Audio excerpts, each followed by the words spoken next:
I couldn't hear his name. You're not even able to ask your Zanpakuto What are you its talking name. about? And you It's really me. think What an amazing you can sword fight me Zangetsu as an is. equal?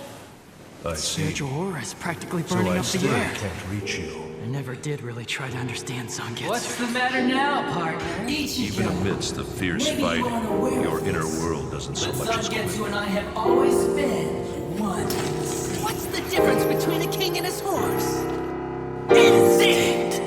It's time for you to go home. My son, born in the dark. Growing up is difficult. There are so many things that cannot be taught. They must be learned via experience, trial and error.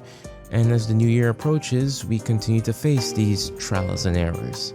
Finding out who you are, what you want, and where you fit in the world is an important part of growing up. These are questions that everyone has asked themselves at least once. They are relatable, and they are what make up a bulk of Ichigo Kurosaki's character. He, like everyone else on this globe, has struggled in some way, shape, or form with this question. That's why The Blade Is Me is so vital in saving Ichigo from his demons, self-doubt, weakness, and depression. It saved him from himself.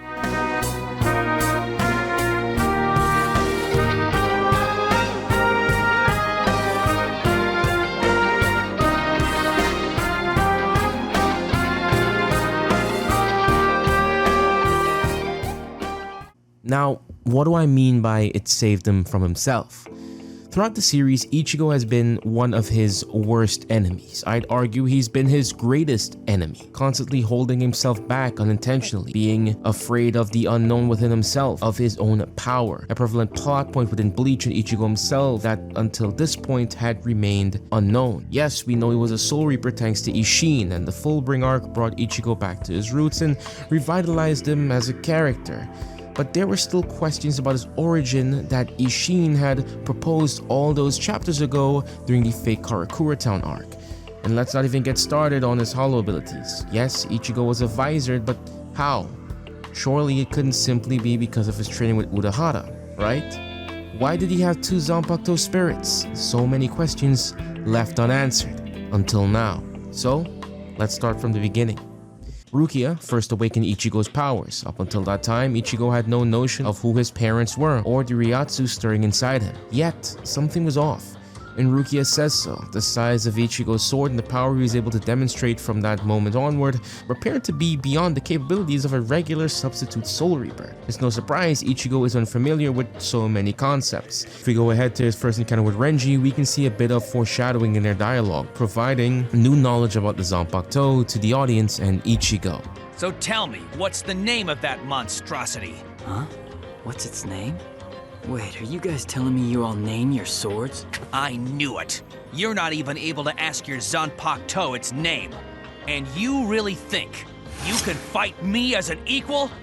Ichigo had no idea that a Zanpakuto had a name until that day, which hampered his abilities and was one of the numerous factors that contributed to his own weakness. If we skip ahead to chapter 63, we get our first glimpse at one of Zangetsu's two parts, or rather the Quincy half of Ichigo's abilities, Old Man Zangetsu. Old Man Zangetsu declares that he's been trying to communicate with Ichigo, but his voice is unable to reach him, as Ichigo is unaware of his existence, of his own identity. Old Man Zangetsu enlightens Ichigo by revealing that he possessed latent Soul Reaper abilities prior to his chance encounter with Rukia, helping Ichigo to reclaim his Zanpakuto and awaken as a Soul Reaper once more. Now in chapter 66, appropriately titled The Blade and Me, Ichigo calls Zangetsu's name for the first time. He's reborn and appears to have become one with his Zanpakuto, at the very least more so than he did before. Ichigo's self-doubt, despair, and ignorance do not end here though. During his fight with Genpachi, Zangetsu reaches out to him once more, as he returns to his inner world to encounter someone who should be recognizable to him, but isn't. This person is able to wield Zangetsu in ways Ichigo never imagined, and he looks just like him on top of that. Despite Old Man Zangetsu telling him directly his enemy is himself, his eyes are still closed as he requests Zangetsu to offer him his power once more, referring to him as an aid. Who are you? Come on, you know me, partner. Incredible. Never realized what an amazing sword Zangetsu is. Its spiritual aura is practically burning up the air. It's monstrous. An ordinary Zanpakuto might as well be a wooden stick compared to that. You think you've mastered Zangetsu just by calling its name? You're so arrogant. You haven't even tried to draw out your weapon's full power or to understand how. He's right. I never did really try to understand Zangetsu. Despite the fact that he recognizes Zangetsu as an individual, not a tool, he continues to treat him as such as the series goes along. Zangetsu's identity has always been within reach for Ichigo.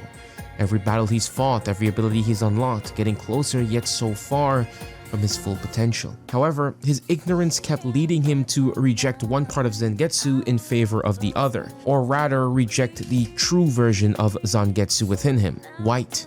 Similar to Old Man Zangetsu, White has been a part of Ichigo's soul from the very beginning, and has manifested himself as early as his battle with Renji, when Ichigo lets loose for a brief moment, smiling, enjoying the battle. He was on the verge of killing Renji. That is White. At least, to me, that is White. Bastard! Now tell me, where in the hell did you learn to use Bankai like this? Isn't it obvious? I learned at the same time you did. He is Ichigo's Soul Reaper power, his true Zanpakuto spirit, his battle instinct. Something that Ichigo himself has refused to acknowledge, not seeing himself as someone who would enjoy battle to such a degree, who would kill someone. In fact, Ichigo's first kill in the series was Ginjo, but that's another topic altogether. I mean, before that, it could also be argued he intended to kill Aizen in their battle. White not only represents Ichigo's Soul Reaper abilities, but it is also the manifestation of his Hollow abilities, something that had fully awakened during his training with Urahara in the form of a Hollow Mask. That has aided him many times, saving him from his battle with Renji, Byakuya, Hiyori, and Ukiura, just to name a few. They also tried to save him against Grimmjow and Yami, but due to Ichigo's constant inner struggle and rejection of this version of himself, he falls short and loses, crippling his mental health once more. That's it. That little weapon. That's your Bankai. You're acting awfully confident. Do you really think you can handle this alone? It was not really me. If we're going to settle this fight, I have to be in the same condition as you. Wrong.